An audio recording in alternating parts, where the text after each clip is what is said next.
Hello students, let us continue chapter number 6, Effects of the British Rule in India.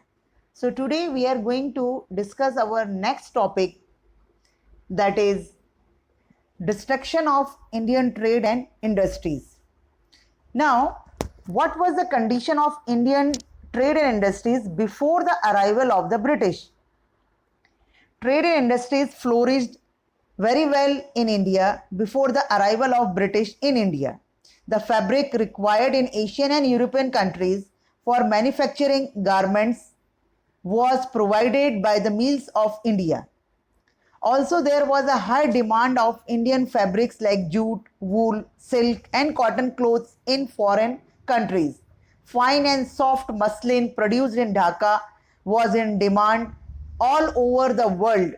Apart from fabric, commodities like salt, saltpeter, lump sugar, khadi, etc., were also exported from India. In return, India imported lots of gold and silver from these countries. Thus, India was considered a very rich and prosperous country. However, with the arrival of the British, the whole scenario changed. In the beginning of the Industrial Revolution, the British took 500 crore rupees as per today's standard only from Bengal during their rule.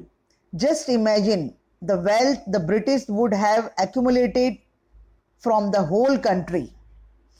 Now, student, for your knowledge, things to know, it is not surprising today to talk about lakhs and crores of rupees. Find out from your grandparents about the value of 1,000 rupees 50 years ago.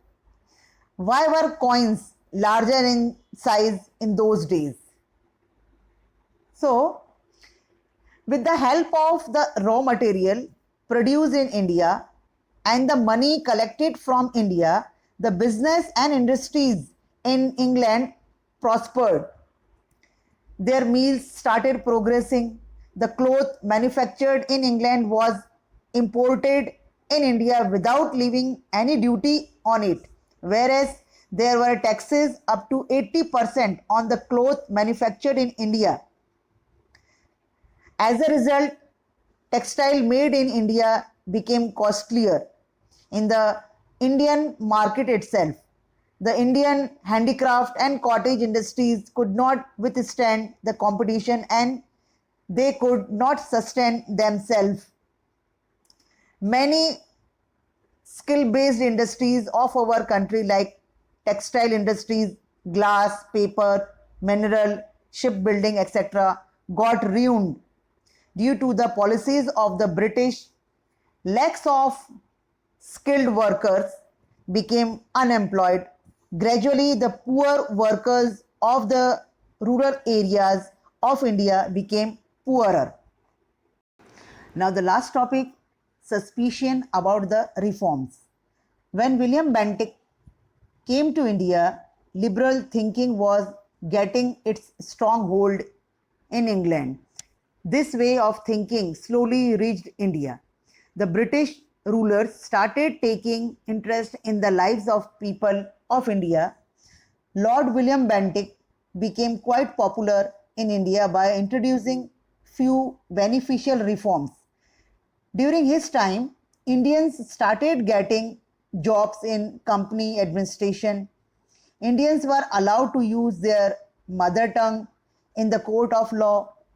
Raja Ram Mohan Roy and other social reformers were constantly making efforts to stop the evil practice of sati. Bentinck agreed to these efforts and passed a law in 1829 to ban the practice of sati. During the time of William Bentinck, the English rulers tried to eradicate the social evils as per the will of the social reformers. The orthodox class witnessed these reforms with suspicion. The company had passed a resolution to spend 1 lakh rupees every year on education, but it was not implemented. Finally, an education committee was formed during the time of Bentinck. In the year 1834, Lord Macaulay thought of introducing English education in India. However, the educational method advocated by Macaulay could not benefit the youth. Indians lost the advantage of acquiring the ancient knowledge and skills developed by their ancestors. The method of British education system was opposed by a number of intellectuals, and Mahatma Gandhi called it as to give millions a knowledge of English is to enslave them, that by receiving English education we have enslaved the nation. Later, 3 universities were established in 1857. The Britishers could get educated workforce due to the introduction of English education. Alongside, it also developed nationalistic thinking among the educated Indians.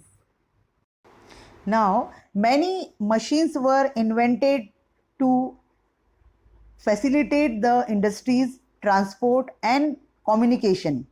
Considering the convenience in running administration and strategic importance for the military, the Britisher introduced the railways in India.